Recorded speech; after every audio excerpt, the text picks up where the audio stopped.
او دا مسلمانان چې دا کم دینی جوړ کړی دی چې پیغمبر علیه الصلاة والسلام ځان ته حدیث دي او د الله ځان ته حکمونه دي، نو د پیغمبر علیه الصلاة والسلام سره ځان ته حکم کني ویلي به حکم به ورته کړی وی. قول نه دی چې د پیغمبر ځان له حدیث دی او د الله ځان له حدیث، دا چام نه دی ویلې، بلکې دواړه منزل من الله دی. وانزل الله علیک الکتاب والحکمت، الله سبحانه وتعالی د آسمان نه قرآن او سنت دواړه را لېږلي دي. ځکه خو فرمایي وما ینطق عن الهوا، د نطق خبره کوي د رسول الله مبارک د ژبې نه قرآن هم راوتی دی، خو قرآن اصلا د الله خبرې دي. د محمد رسول الله صلی الله علیه وسلم د ژبې نه سنت او حدیث هم راوتی دي، دا هم اصلا د الله خبرې دي. ثم ان علینا بیانه، نو دا هیچا نه دی ویلي چې د الله ځان له حدیث دی او د رسول الله صلی الله علیه وسلم ځان له حدیث دی. ها دا وایو الله سبحانه وتعالی دا خبرې چې څنګه قرآن کې محمد رسول الله د ژبې نه راوتی قرآن حق دی، داسې د محمد مصطفی د ژبې نه راوتی د رسول الله صلی الله علیه وسلم فرمان حق دی. څنګه چې د رسول الله د ژبې نه راوتی قرآن منزل من الله دی، دغسې د محمد مصطفی د ژبې نه راوتی احادیث منزل من الله دی. او بار بار قرآن دی وجه نه عموم راړي، بلغ ما انزل، ما بلغ القرآن نه وی، یؤمنون بالقرآن هم نه وی، یؤمنون بما انزل الیک، ما د عموم د پاره راځي، پته لګي منزل من الله قرآن او سنت دواړه دي. لتبین للناس، ته په خپل ژبه بیانو کې خوی به منزل من الله. نو دا د چام نظریه نه ده چې د الله ځان له حدیث دی او د پیغمبر ځان له حدیث دی، دا ستا توله خطا شوې ده مشره، ځکه د نه یو دوه خطا کیږي. وی پیغمبر علیه السلام ورته وی چې ما ته د الله د طرف نه حکم نه دی راغلی. مشره ستاغه خبره به راوالو، په ته پخي باندې کښېنه او دومره اندازه کې راته پخې ځان ته ګرم که څومره چې تکلیف وړی شي، او د الله په کتاب کې دا ټکي ثابت کا چې رسول الله ویلي چې ما ته د الله حکم نه دی راغلی او په زوړ قانون کې ته په خپل خاوند حرام ای. انا لله و انا الیه راجعون، چې نه منې نو د محمد رسول الله په صحیح سند ثابت شوی حدیث هم نه منې، او چې منې نو د خپرې کفارې نه یا د سرسید احمد خان او یا د غلام احمد پرویز د ډیران نه راوتې خیالات هم بیا منې. محمد رسول الله کله دا ویلی دی چې په زوړ قانون ته په خاوند حرام ای، دا ستاغه خبره ده چې په تپخي کېنې که نه او معمولي اور ځان ته بلکې دا ټکې به ثابت نه کې مشره.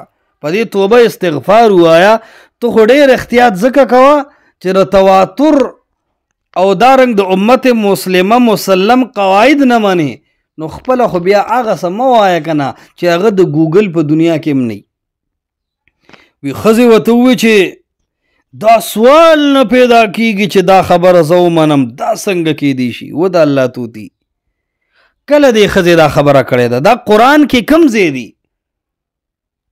قرآن دا خبره کم ځای کړې ده چې ښځې ووایي چې سوال نه پیدا کیږي چې زه دا خبره نه منم او دا څنګه کیدی شي؟ دا د ځان نه خپل عقل پسې تلل دي. د قرآن پسې منظر وګوره چې حوله بنت ثعلبه د خپل خاوند حالت څنګه بیانوي او رسول الله جواب څنګه ورکوي. هغې کې د دې خبرو تذکره نشته چې رسول الله ورته فرمایلي چې ته په خپل خاوند حرامئ یا زوړ قانون داسې دی. دا خو یاد ساته، که رسول الله ورته فرمایلي چې زوړ قانون داسې دی او د ښځې دا ویلي چې دا زه د سره منم نه، نو زوړ قانون چې تر کومې منسوخ شوی نه دی، آیا د هغې نه انکار کولی شي یا د هغې نه په انکار دا ښځه مسلمانه پاتې شوې ده؟ دا د مزغو کم نټ د ځوانه چې تا نه پرېوتی دی او ټوله د مزغو خطا روانه ده. بیا وی که د الله دا حکم خوښ نه وي نو د دې به یې تردید کړی، لہذا دستي هم دغه حکم دی او په مخه دی ښه. یلکه داسې هم نشي ویلی چې دا د خپل احنافو د عالمگیری فتاوی د حاشیې نه لګیا یې، ځکه عالمگیری کې هم داسې ډکوسلي نشته لکه دا ته چې خپلې کمې فرمایې. دا بالکل نه قرآن دی او نه سنت دی، دا خپل عقل نه مشر او عقل پس روان او پاتې شو آیت. نو قد سمع الله قول التي تجادلك تجادلو وی جګړه کوله د الله بنده کما خزه چې په ټول دنیا کې ارس پرېږدي او محمد رسول الله لراشي.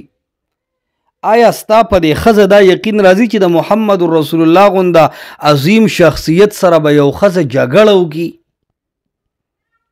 په قرآن دی اعتراض ته ذهنونه د عوامو څنګه جوړی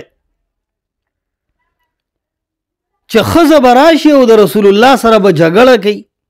دلته جګړې معنی ارزه نه تجادلو، رستو قرینه موجود ده والله یسمع تحاورکما، کنه تجادلکما ویلې ده، تحاورکما ستاسو خبرې اترې الله واورېدی.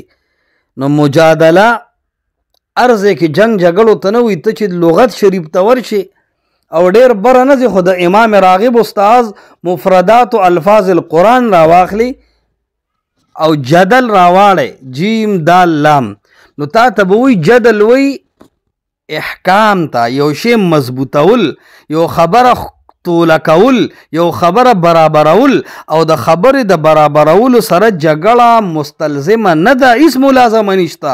او بیا په هغه صورت کې چې قرینه صارفه راشي د جدل نه، لکه هغه لفظ تحاورکما دی، نو اوس خو په تجادلو کې د جنگ خبره ختم شوه. پته نه لګي چې د عقل د اسونه تر کم حد جنگیږي، داسې بالکل نه ده. او بیا سوال دا دی چې رسول الله ورته وفرمایل چې ته د زوړ دین مطابق حرام یې په خپل خاوند او په مخه دی ښه.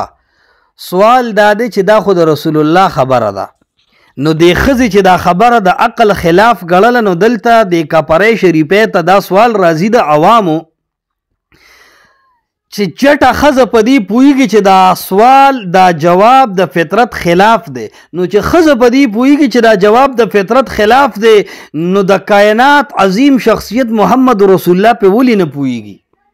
ښځه یې د عقل خلاف ګڼي او رسول الله ورته وایي چې نه دا زوړ دین دی او په مخه دی ښه. رسول الله ته دا پته ولې نه لګي کومه پته چې د سنانه ته لګېدلې ده، دا پته رسول الله صلی الله علیه وسلم ته ولې نه لګي؟ سوال خدا دی، خو عرض دا دی چې دا د عقل خبرې دي، د عقل او عقل پس روانېدل دي. قرآن کې دا هم نشته چې رسول الله ورته فرمایلی چې اوس حکم نه دی راغلی. قرآن کې دا هم نشته چې رسول الله ورته فرمایلی چې ته په خپل هاون حرام ای. د قرآن ظاهر چې حدیث وسره نه منې، خو دا معلومیږي چې الله فرمایي ستاسو خبرې مې واورېدې او احکامات د قرآن شروع دي او هغې ته د زهار مسله بیان کړه. دا هم نشته قرآن کې چې دغه ټیم دا حکمونه نازل شو مخکې نه و. بل دلته وړوکی سوال دا دی چې فرویزي طبقه کې محمد شیخ د کراچۍ او ډېرو فتنو والا دا خبره کوي چې دا قرآن د آدم علیه السلام د وخت نه را روان کتاب دی. نو چې د آدم علیه السلام د وخت نه را روان کتاب دی او دا د اکثرو فرویزیانو نظر دی، نو بیا سوال دا دی وړکیه چې د قرآن د مخکې نه را روان دی، نو رسول الله ورته څنګه ووایي چې د زوړ دین مطابق ته حرام او په مخه دی ښه؟ دا خو ستا د ډېرو خبرو هم بوتلان دی.